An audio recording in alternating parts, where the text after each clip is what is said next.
Welcome to Golden. First building you see when you pull into town is Golden Community Church.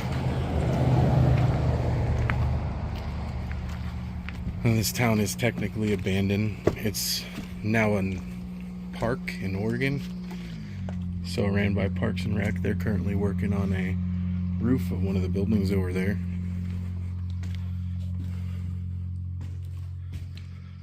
This is inside the church here at Golden. Let's see what the pastor seen when he was giving his speeches. They've done a pretty good job keeping all the buildings intact here in Golden, or at least trying. Even this building's in pretty good condition.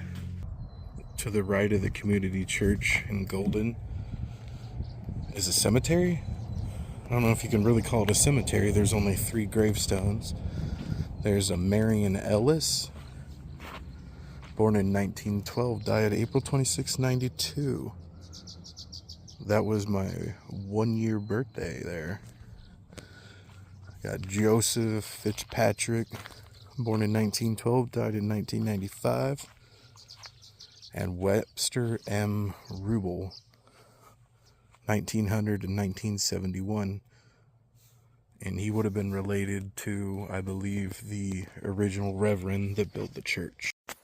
Little background on the town of Golden. It was established in 1890 as a mining town. It was quite unique in the West as it had 2 churches and no saloons. In 1852, the first church was built by Reverend William Rubel. He led a group called the Campbellites. There was another group, the Free Methodist Church, that used the schoolhouse for their ministry, and both the ministries worked in the local mines. Here in Golden, the miners were using a mining process called hydraulic mining. William loved how efficient this process was, so he brought his sons up and bought a bunch of claims up. Well, unfortunately, the creek water levels dropped in the summer, so he couldn't work. But he invented a solution called the Rubel Rock Elevator.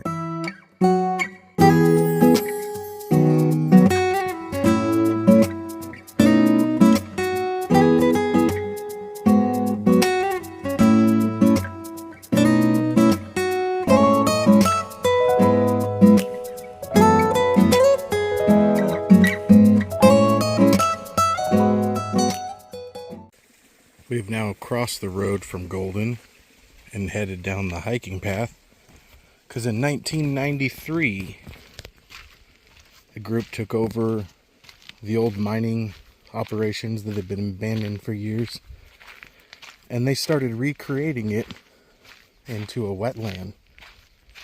And we're starting to come up on the wetland now that you should be able to see. But yeah, they are trying to take it back and reclaim it to nature after 150 years of mining history in this area. Honestly, it's also kind of nice to know that they're taking land back that has been destroyed and trying to make it beautiful again. Honestly, it is super peaceful down here, and I did see some frogs earlier, so it seems like the wetland is working, or the preservation and making it into a wetland is working. I don't know if it was a wetland before the mining operations or not.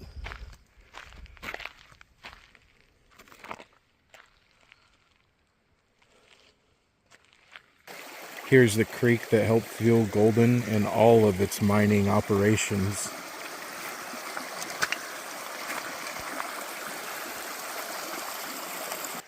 Golden truly is a beautiful, beautiful place. So peaceful. These people really had it made with such a beautiful, peaceful place up in the mountains. But like most mining camps, they destroyed a lot of the area. But it's nice to see that a lot of the nature has reclaimed what they have stolen. And it's nice to see that they're also preserving the buildings so we can remember what we did in our past and hopefully not repeat it. But on that note, that was Golden Ghost Town, and I'm Chris, and you've been watching Slapdash Roamer. Don't forget to like and subscribe.